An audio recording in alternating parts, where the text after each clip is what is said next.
Today we're going to be taking a look at a very special shooter on the Neo Geo, Ironclad.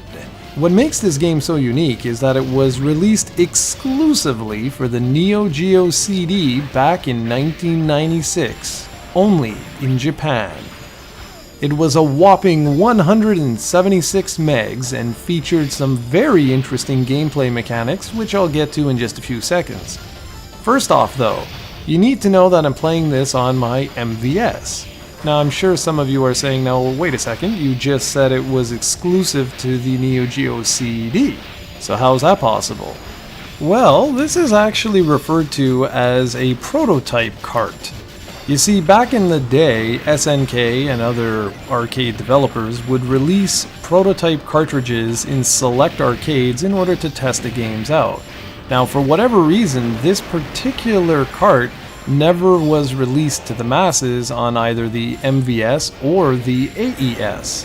However, in 2009, the game was ported over to the Wii's Virtual Console, and apparently hackers were able to extract the ROM and release the game on cartridge format. Most likely, that source code was from the original prototype. What's the point, you might ask? Well, it's simple. The Neo Geo CD is notorious for featuring long load times, but this version doesn't have that problem at all. This particular cart was made for me by someone on the Neo Geo message boards, and I couldn't be more pleased with the end result. Okay, so that's enough of the history. Let's jump on into the game itself. Well, to begin with, the game was developed by a company called Saurus, an SNK second party. They worked on quite a few Neo Geo games such as Art of Fighting 2, Shock Troopers, World Heroes 2, and many others. Ironclad begins with players selecting from one of 3 ships, each with different attributes. Bristol Mark 0 is fairly balanced, Rogozarski 2 is extremely powerful but slow, and the Fokker G7 is ridiculously fast but isn't overly powerful. After you select your craft, that's when the game becomes quite unique. You see, instead of just starting off with your regular level and going on to the next, you get to decide which path you want to take. The game allows you to select between 2 different stages. Finish that one stage, and you get to select from 2 others, and so on and so forth. This adds a wealth of replay options to the game because you can determine how best you wish to go through the entire game. In total, there are 15 stages, 6 of which must be completed in order to finish the game and see one of the 3 possible endings. Like I said, tons and tons of replay value here. Regardless of which ship you take, you have access to a very unique power pod. So yes, the gameplay is something like R-Type, although with some very distinct differences. For one thing, the difficulty isn't anywhere near as high as in R-Type. Your ship actually has a life bar and can take several hits before it explodes. You can even replenish some health if you survive long enough. The power pod can be thrown out in front of your ship or it can stay attached.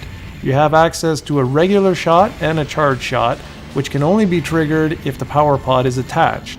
To attach the power pod, you simply have to press and hold the B button until it's connected to your ship. What I particularly like about this system is that you can leave the power pod out somewhere in the middle of the screen and it acts as a secondary form of fire, and I really like that. Your primary weapon can be upgraded up to 4 times, and there are 4 different types of each weapon. So you have to be careful which power-up you grab so you don't waste, for example, say a level 3 upgrade for a level 1 of a different type. Your power pod has 3 different types of weapons available as well, so be sure to select the best one for your current situation. Finally, there's a bomb that can be triggered with the C button that causes destruction on the screen and makes you immune for a few seconds. I'll be honest with you, it takes a while to learn this system inside and out. There's a wealth of depth here that the video just really won't show you. You need to play the game for yourself in order to really feel what I'm talking about.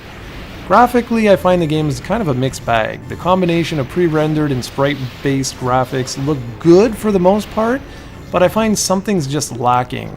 Some of the backgrounds look static, they just don't have the motion or the depth or variety to them that you'll find in other shooters on the Neo Geo. More motion in the backgrounds would have gone a long way. I also found some of the animations to be lacking. The level designs are fairly nice, but coming off of Pulstar and Blazing Star, I just wasn't that impressed. There's also a lot of slowdown in the single player and cooperative mode, so be warned. Thankfully though, the music is catchy and well done, and it's actually one of the few soundtracks that I downloaded because it was just really, really good. Overall, Ironclad is a really unique game. It has incredible replay value, but falls short in the graphics department compared to the other heavy hitters on the Neo Geo. That said, it's fun, and will stay in your arcade cab for a very long time because of all the replay value, so I suggest giving it a look. Conversion carts can be a bit hard to find today, so be sure to join a message board like the Neo Geo message boards, get to know the people there, and you potentially could get a conversion cart for about $100 or so. That's not too bad considering how many hours you can invest into this game. Ironclad comes recommended.